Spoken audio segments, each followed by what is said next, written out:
السلام علیکم ورحمۃ اللہ وبرکاتہ۔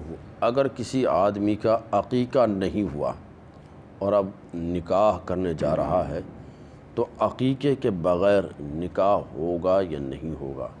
بعض لوگوں کے ذہنوں میں سوال ہوتا ہے کہ عقیقہ تو اس کا ہوا ہی نہیں اور نکاح کرنے جا رہا ہے، چاہے وہ لڑکا ہو یا لڑکی، تو نکاح بھلا کیسے ہو جائے گا؟ ایسے بھی بعض لوگوں میں شکوک و شبہات پائے جاتے ہیں۔ اسی طرح سے غلط فہمی یہ ہے کہ جس نام سے عقیقہ ہوا کیا اسی نام پر نکاح ضروری ہے؟ کوئی بھی لڑکا یا لڑکی کی ولادت ہوئی، نام رکھ کر اس کا عقیقہ کر دیا، بعد میں نام تبدیل کر دیا، تو اب کیا پہلا جو عقیقہ جس نام پر ہوا تھا اسی پر نکاح کریں یا دوسرے نام پر؟ یہ بھی ایک شک اور ایک غلط فہمی لوگوں میں پائی جاتی ہے۔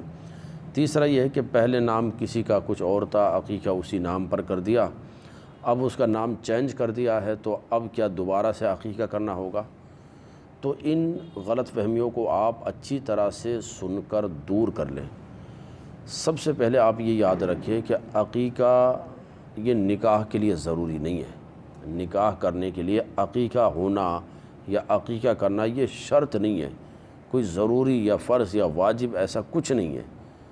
اگر کسی آدمی کا عقیقہ ہوا ہے تو بھی اس کا نکاح ہو جائے گا، اور اگر کسی کا عقیقہ نہیں ہوا، اس کے ماں باپ نے اس کا عقیقہ کیا ہی نہیں، تو بھی اب یہ نکاح کرنے جا رہا ہے تو بھی اس کا نکاح ہو جائے گا۔ تو نکاح کرنے کے لیے عقیقے کا ہونا یا اس کا عقیقہ کا کرنا یہ کوئی ضروری نہیں ہے۔ عقیقہ ہوا تو بھی نکاح ہو جائے گا، عقیقہ نہیں ہوا تو بھی نکاح ہو جائے گا۔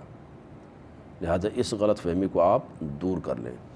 دوسرا جو یہ کہ اگر کسی نام سے عقیقہ ہوا اور تو اب نکاح کیا اسی نام سے ضروری ہے؟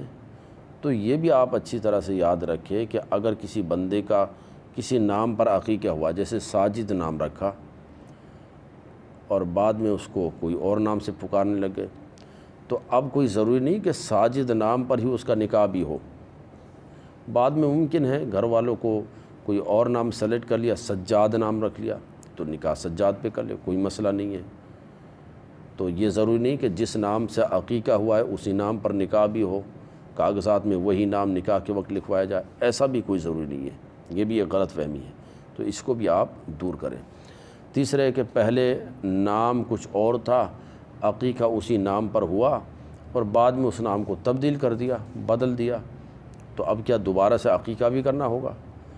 تو ایسا بھی کچھ نہیں ہے، عقیقے کو دوبارہ کرنے کی ضرورت نہیں ہے، کیونکہ عقیقہ ہوتا ہے نا وہ تو نام پر نہیں ہوتا، بلکہ عقیقہ تو ایک جان پر ہوتا ہے۔ اللہ نے جان دی ہے لڑکے کی صورت میں، لڑکی کی صورت میں، جو اللہ نے آپ کو دیا ہے تو اس کے شکرانے میں آپ بکرا ذبح کریں، بکری ذبح کریں، ایک جان کا نذرانہ پیش کریں، تو یہ ہے عقیقہ۔ تو عقیقہ کوئی نام پر تھوڑی ہے، یہ تو ایک جان پر ہوتا ہے۔ اللہ نے ایک فرد دیا، گھر میں خوشی آئی تو اس کے شکرانے میں عقیقہ کرے 7ویں دن، یا اس کے بعد جب بھی آسانی ہو تو عقیقہ کر لے۔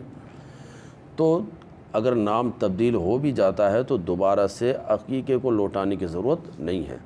تو اس طرح کی چند غلط فہمیاں تھی لوگوں کے اندر پائی جاتی ہے، آپ لوگ ان غلط فہمیوں کو دور کر لیں، اور ساتھ ہی میں اس کلپ کو دوسرے بھی تمام لوگوں تک ضرور شیئر کریں، تاکہ یہ جو غلط فہمی ہمارے معاشرے میں جو پائی جاتی ہے، جن کا دین سے، ہمارے اسلام سے کوئی رشتہ نہیں ہے، اور لوگ اس پر عمل کر رہے ہوتے ہیں، بلا وجہ اپنے آپ کو الجھن میں ڈال رہے ہوتے ہیں، تو ان غلط فہمیوں سے باز آئیں۔ ساتھ ہی آپ کی خدمت میں یہ گزارش ہے کہ اس طرح کی ویڈیوز کے لیے اور اس طرح کی تازہ اپڈیٹ کے لیے ہمارے چینل کو سبسکرائب کر کے بیل آئیکن کا بٹن ضرور دبائیں، تاکہ ہر ویڈیو کی اپڈیٹ آپ تک پہنچتی رہے۔ السلام علیکم ورحمۃ اللہ وبرکاتہ۔